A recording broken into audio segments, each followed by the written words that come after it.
yang Allah sampaikan, yang Allah wahyukan dan turunkan kepada hambanya Muhammad Rasulullah sallallahu alaihi wasallam,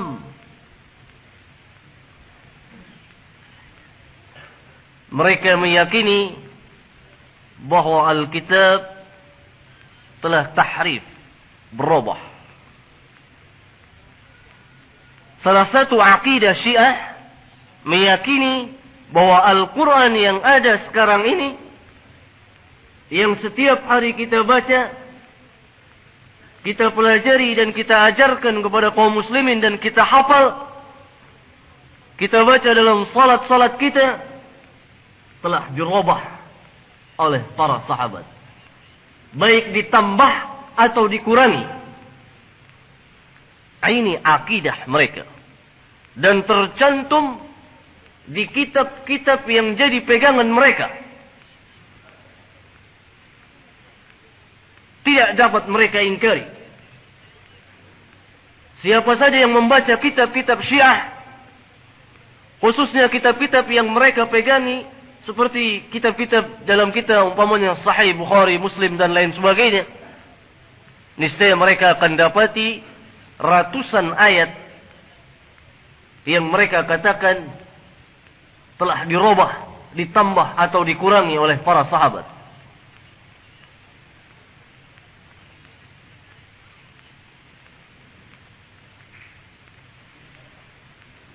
Memang ada sebagian kaum muslimin yang tidak mengerti dan mengatakan, kami tidak melihat bahwa Quran yang ada di tangan Syiah sekarang ini berbeda dengan kita.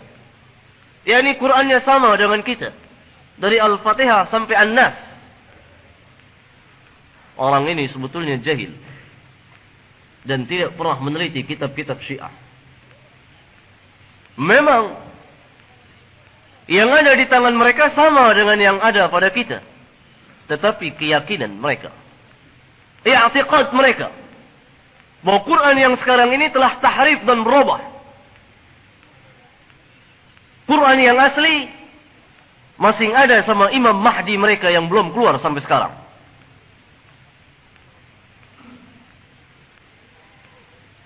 Yakni yang 3 kali lipat lebih besar dari Quran kita yang ada sekarang ini. Yang mereka katakan Mushaf Fatimah.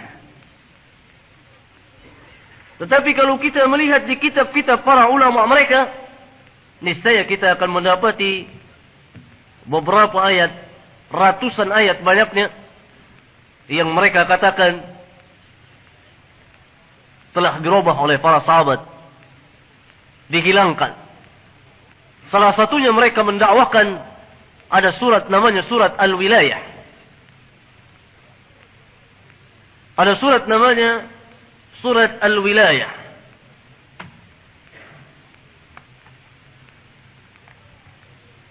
Di antara ayat yang mereka tahrif, saya persilakan saudara-saudara untuk membaca bagi mereka yang mampu atau mempunyai kitab-kitab Syiah. Niscaya saudara akan melihat banyak sekali ayat-ayat Al-Quranul Karim yang mereka katakan telah dirubah. Saya beri contoh salah satunya. Wa in kuntum fi raibin mimma nazzalna ala 'abdina fa'tu bi suratin min mithlihi. Ayat ini telah kita kenal dengan baik dan sering kita dengar. Tetapi di kitab mereka ada ziyadah tambahan,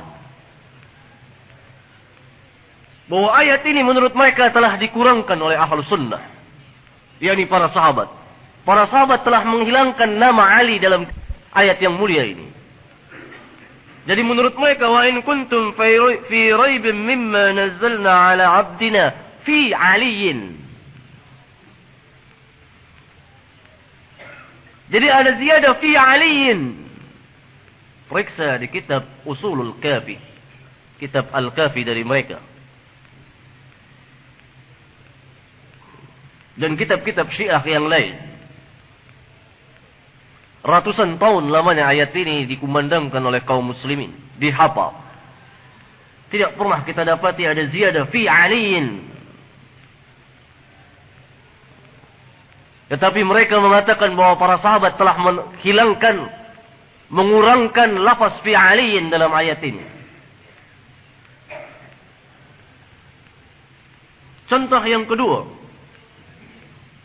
mereka mengatakan lagi, Ahlus Sunnah wal Jamaah, yakni para sahabat ridwanullah alaihim ajma'in, telah menghilangkan ayat yang berbunyi alam nashrah laka sadrak wa wada'na 'anka wizrak alladhi anqadha dhahrak wa rafa'na laka dhikrak fa inna ma'al usri yusra inna ma'al usri yusra fa idza faragta fansab wa ila rabbika farghab. Ada satu ayat menurut mereka yang dihilangkan oleh para sahabat, yaitu waja'alna 'aliyan sihrak, dan kami jadikan Ali sebagai menantumu.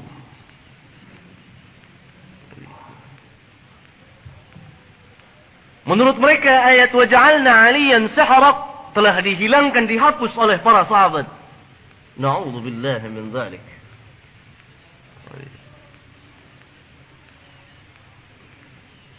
Jadi akidah Syiah meyakini bahwa Al-Quran, Alkitab telah tahrif, dirubah, diganti, dikurangi dan ditambah oleh para sahabat. Siapa saja kaum muslimin yang telah mengenal akidah Islam, khususnya kalangan ahlul ilm, bagaimana hukumnya orang yang telah meyakini bahwa di dalam Al-Quranul Karim telah ada tahrif, perubahan, ditambah atau dikurangi ayatnya. Bagaimana hukumnya terhadap orang yang meyakini akidah tahrif? Kufurkah dia? Atau dia masih berada dalam Islam? Orang yang mengenal sedikit saja akidah Islam tentu akan mengatakan faqad kafara, maka sungguh orang tersebut yakni telah kafir. Siapa saja yang meyakini bahwa Alkitab telah tahrif, berarti dia telah membantah firman Allah Azza wa Jalla, wa anzalna ilaika dzikra inna nahnu nazzalna dzikra wa inna lahu lahafizun. Sesungguhnya kami yang turunkan az-zikra, Al-Quran ini, dan kami pula yang menjaganya. Berarti ayat ini dibatalkan oleh akidah Syiah. Allah Azza wa Jalla nyatakan bahwa Allah yang turunkan Al-Quran, dan Allah dengan tegas menyatakan bahwa Allah Azza wa Jalla langsung yang memelihara Al-Quranul Karim. Mana yang kita yakini? Apakah firman Allah Azza wa Jalla atau akidah Syiah? Sebagai seorang Muslim, kecuali kalau kita mau keluar dari Islam, kita meyakini bahwa Al-Quranul Karim tidak akan pernah tahrif, berubah, diganti atau dikurangi. Meskipun ada sebagian manusia yang ingin merubah Alkitab, tetapi Allah Azza wa Jalla senantiasa dan selamanya abadan akan memelihara Alkitab, Al-Quranul Karim.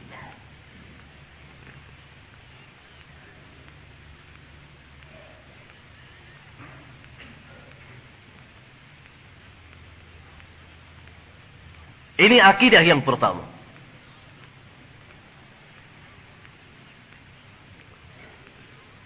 Akidah Syiah yang kedua,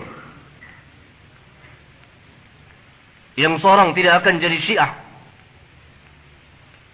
kecuali dengan akidah ini, yakni gulu, melampaui batas, mengangkat imam-imam mereka kedudukannya sama dengan Allah Azza wa Jalla.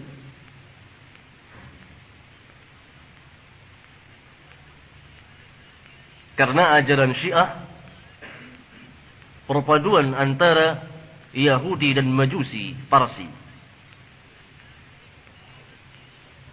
Mereka ta'awun, saling tolong-menolong untuk menghancurkan Islam.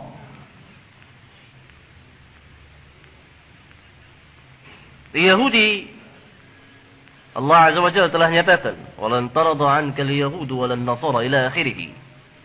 Dan sejarah telah membuktikannya bagaimana mereka memusuhi kaum muslimin. Adapun agama Majusi Parsi, mereka dendam kepada kaum muslimin tatkala kaum muslimin menghancurkan agama Majusi di bawah Khalifah Amirul Mukminin Al-Faruq Umar bin Khattab radhiyallahu taala anhu.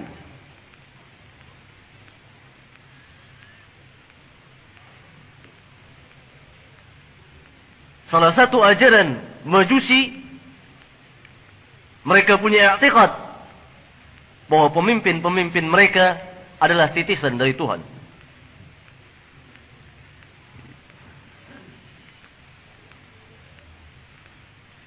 Oleh karena itu, Syiah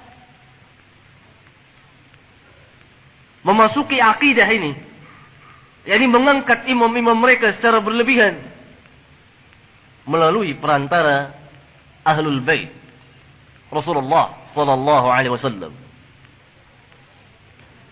Mereka telah berbohong atas nama Ahlul Bait. Ahlul Bait berlepas diri dari mereka. Bahkan di masa hidupnya Ali bin Abi Thalib radhiyallahu taala anhu, Ali sempat membakar sebagian orang-orang yang mendakwakan bahwa Ali adalah ilah Tuhan.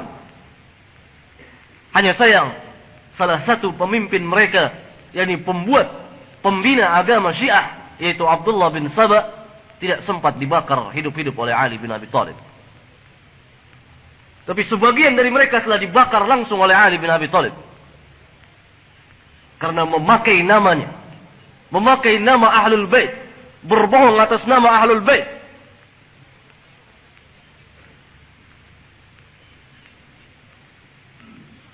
Saya berikan salah satu contoh. Contoh-contoh yang lain bertebaran di kitab mereka. Bagaimana gulunya melampaui batasnya mereka mengangkat imam-imam mereka yang 12 itu.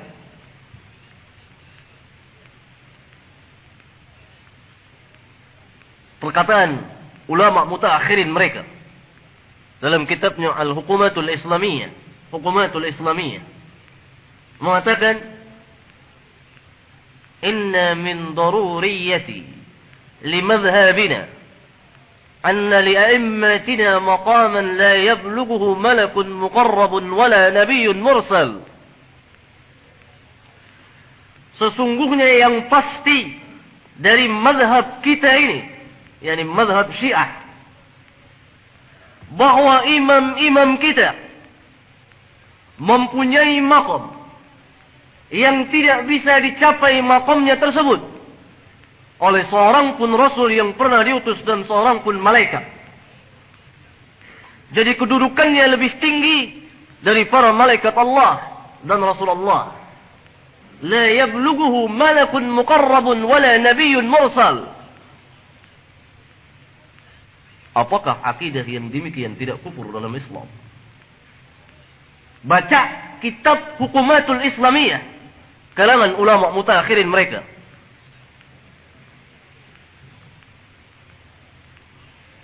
Di situ saudara-saudara akan menemuinya. Saya tidak mengada-adakan. Bahkan dalam kitab tersebut dinyatakan bahwa imam-imam kita tidak pernah disentuh oleh lalai dan lupa. Subhanallah. Hanya Allah yang tidak pernah lupa. Wa ma kana rabbuka nasiya, kata Allah. Dan Tuhanmu tidak pernah lupa. Tetapi Syiah mempunyai akidah bahwa imam-imamnya tidak pernah disentuh oleh lalai dan lupa. Dan banyak lagi.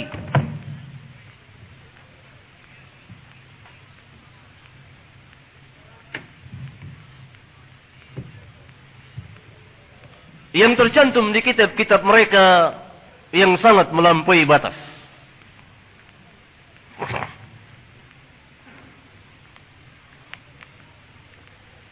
Bahkan menurut akidah mereka, barang siapa yang tidak beriman dengan imam-imam mereka yang 12 tersebut, maka sesungguhnya orang tersebut telah kafir. Jadi menurut mereka, kita ini Ahlus Sunnah wal Jamaah, kaum muslimin, kalau tidak beriman, tidak mengakui terhadap imam-imam mereka yang 12, maka sesungguhnya kita telah kufur, keluar dari Islam. Itu akidah mereka.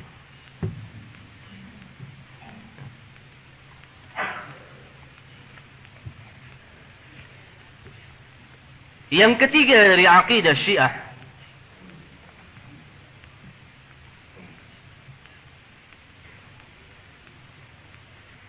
akidah yang mereka namakan raj'ah. Hidup kembali sesudah mati di dunia ini.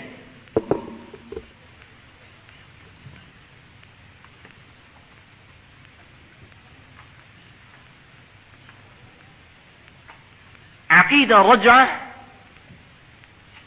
salah satu akidah Syiah, yang seorang tidak akan jadi Syiah kecuali dengan meyakini akidah raj'ah, hidup kembali sesudah mati.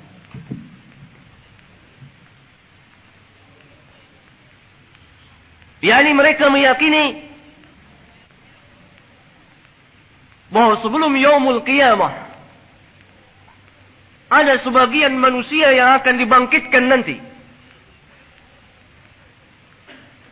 Ada perhisapan sebelum perhisapan pada yaumul qiyamah.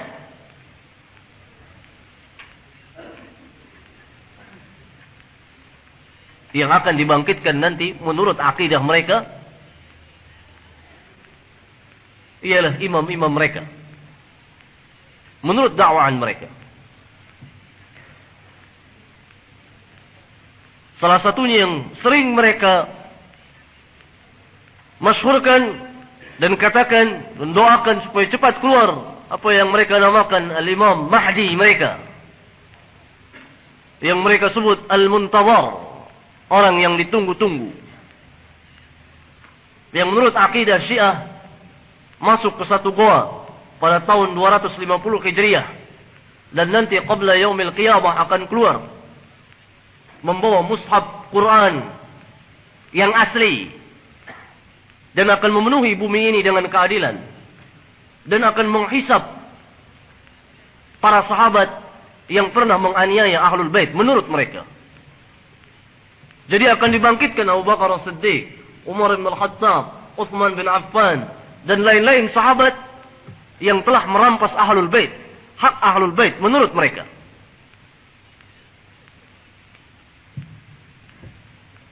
Akidah ini, akidah raj'ah, keyakinan bahwa manusia akan hidup lagi ke dunia sudah mati, adalah keyakinan yang telah tua sekali.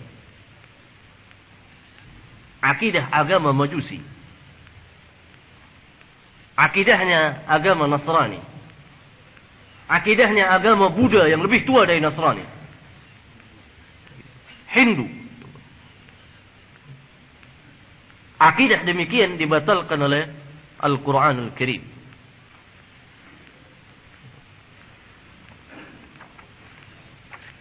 Di dalam Al-Quran Al-Karim, Allah Azza wa Jalla berfirman dalam surat Al-Mu'minun, hatta idza jaa ahaduhumul maut qala rabbi irji'uni la'alli a'malu salihan fima taraktu kalla innaha kalimatun huwa qailuha wa min wara'ihim barzakhun ila yaumi yub'atsun. Sehingga ketika datang kepada salah seorang dari mereka kematian, ia berkata, Rabbi irji'uni, Rabbi, kembalikanlah aku. La'alli a'malu salihan fima taraktu kalla. Agar supaya aku mengerjakan amal saleh yang pernah aku tinggalkan. Jawab Allah, kalla. Tidak sekali-kali. Yani engkau tidak bisa hidup kembali di dunia ini. Innaha kalimatun huwa qailuha. Hanya saja itu tidak lain melainkan kalimat yang dia ucapkan. Kalimat yang tidak mempunyai arti apa-apa. Kata Allah, wa min wara'ihim barzakhun ila yaumi yub'atsun. Dan di belakang mereka, sesudah kehidupan dunia ini, tatkala mereka wafat, mati, ada barzakh, pembatas antara kehidupan dunia dan kehidupan akhirat. Ila yaumi yub'atsun. Sampai mereka dibangkitkan nanti. Jadi akidah raj'ah membatalkan firman Allah Azza wa Jalla. Membantah firman Allah ini.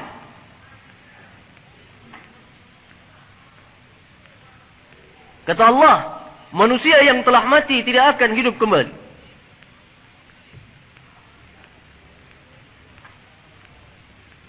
Kecuali kalau ada nas keterangan dari Allah Azza wa Jalla.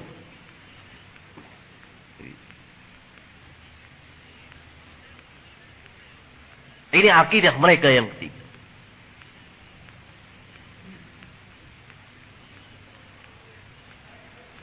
Akidah mereka yang keempat.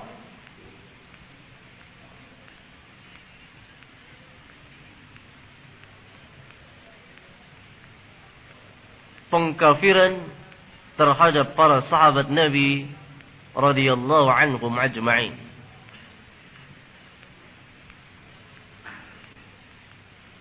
Mereka menyatakan bahwa para sahabat Nabi secara keseluruhannya kecuali beberapa orang saja, di antaranya Ali bin Abi Thalib, Hasan, Husain, Abu Dhar, Salman Al-Farisi, Miqdad, ini yang dikecualikan oleh Syiah yang tidak kufur. Selebihnya telah murtad, keluar dari Islam, dan Rasulullah sallallahu alaihi wasallam dikelilingi oleh orang-orang munafiqun. Seorang tidak akan jadi Syiah kalau dia tidak mempunyai akidah pengkafiran atau mencaci maki para sahabat secara keseluruhannya atau sebagiannya atau seorang saja. Yang membedakan, yang prinsip sekali di antara kita dengan mereka adalah as-sahabah.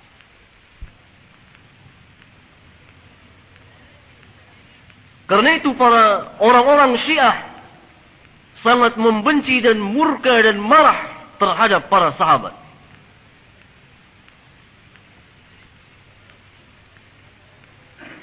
Karena kalau seorang mau menghancurkan Islam dari dalam,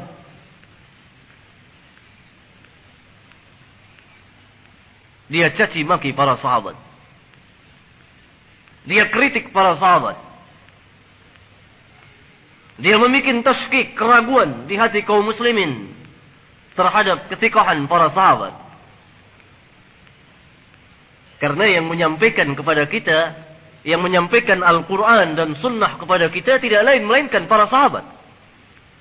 Kalau kita telah ragu terhadap para sahabat dan mengkafirkan mereka, dengan sendirinya kita akan tolak apa yang mereka sampaikan. Ini tujuan Syiah. Keji atau tidak? Dengan berbagai alasan mereka murtadkan para sahabat Nabi sallallahu alaihi wasallam. Itu tercantum di seluruh kitab mereka. Hatta kitab lughah mereka pun ada caci maki terhadap Abu Bakar dan Umar radhiyallahu anhum. Bahkan ada doa mereka, wiritan mereka yang tetap pagi dan sore, Allahumma la'an sanamai Quraisy. Ya Allah, laknatlah dua berhala Quraisy. Siapa dua berhala Quraisy? Abu Bakar wa Umar radhiyallahu anhum. Inna lillahi wa inna ilaihi raji'un. Dan pada zaman kita sekarang ini, secara dakwah mereka, saya akan beritahukan kepada ikhwan, tidak langsung mengkafirkan seluruh para sahabat. Tetapi qalilan fa qalilan, sedikit demi sedikit, satu demi satu para sahabat dipretelin, dicaci maki dan mula-mula dikritik. Sampai akhirnya mengeluarkan mereka dari Islam dan menyatakan munafik. Tidak langsung secara keseluruhannya, karena mereka mengetahui bahwa kita di Indonesia sini, kaum muslimin dari dulu sampai sekarang mencintai dan sangat mencintai para sahabat Nabi. Tidak kita ucapkan, melainkan kita iringi dengan kalimat radhiyallahu anhu, sesuai dengan firman Allah yang Allah telah nyatakan radhiyallahu anhum. Karena itu cara mereka pelan-pelan. Dan dicari sahabat yang paling banyak meriwayatkan hadis Rasulullah sallallahu alaihi wasallam untuk menghancurkan sunnah Rasulullah. Mulai dia mengkritik sahabat Abu Hurairah. Kemudian yang sesudahnya dan seterusnya dan seterusnya. Bersamaan dengan itu, mereka kritik sunnah Rasulullah sallallahu alaihi wasallam. Dimulai dengan dua kitab sahih yang kita cintai, Sahih Al-Bukhari wa Muslim.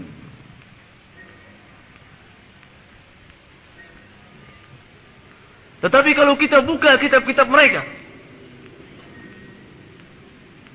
maka kita akan dapati dengan itu mereka kritik sunnah Rasulullah sallallahu alaihi wasallam. Dimulai dengan dua kitab sahih yang kita cintai, Sahih Al-Bukhari wa Muslim.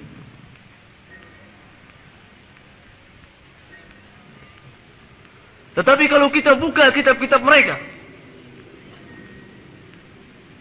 maka kita akan dapati terutama yang sering mereka caci maki adalah Abu Bakar Siddiq, Umar, Uthman bin Affan, dan sahabat-sahabat yang lain. Terutama 3 orang sahabat besar yang menurut mereka telah merampas hak Ahlul Bait. Baca kitab Kashful Asrar, menyingkap hal-hal yang tersembunyi, oleh Khomeini. Tadi saya lupa menerangkan bahwa kitab Hukumatul Islamiyah dikarang oleh Khomeini. Kitab Kashful Asrar yang dikarang oleh Khomeini, terdapat di situ pencaci makian terhadap 3 khalifah besar. Abu Bakar, Umar, Uthman telah merampas hak Ahlul Bait.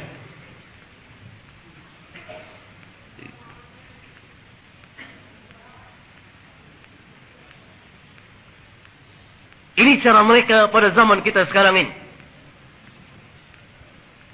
Cara yang kedua, mereka mulai menerangkan kepada kaum muslimin pembagian sahabat.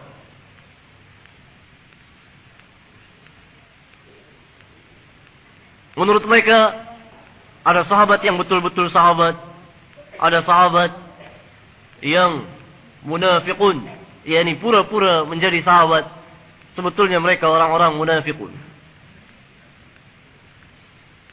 Ini model Syiah pada zaman mutaakhir ini.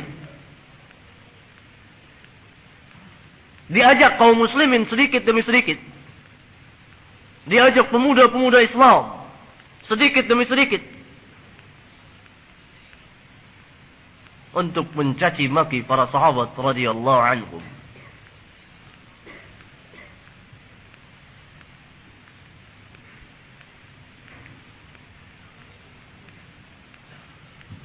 Kepada mereka ini dan kepada siapa saja yang mencaci maki para sahabat, perlu diketahui bahwa Ahlus Sunnah tidak mengangkat para sahabat dalam arti tidak memaksumkan para sahabat. Para sahabat sama seperti kita, dapat berbuat kebaikan, dapat berbuat dosa. Mereka tidak lepas dari dosa.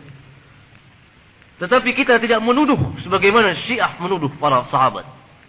Kita memuliakan mereka karena Allah telah perintahkan memuliakan dan Allah puji mereka. Rasulullah larang kita mencaci maki mereka. La tasubbu ashabi. Jangan kamu caci maki para sahabat. Lau anna ahadakum anfaqa mithla Uhudin dhahaban ma adraka mudda ahadihim wala nasifahu. Kalau salah seorang dari kamu menginfakkan emas sebesar gunung Uhud, tidak akan mencapai derajat mereka 1 mud, meskipun setengah mud tidak sampai derajat mereka. Satu mut itu segini. Setengah mut saja tidak sampai derajat mereka. Demikian kata Nabi sallallahu alaihi wasallam. Apakah kita akan mencaci maki orang yang Rasulullah larang kita mencaci maki? La tasubbu ashabi. Hadis tersebut sahih dikeluarkan oleh Imam Bukhari dan Imam Muslim. Al-Imam Abu Zur'ah Ar-Razi rahimahullah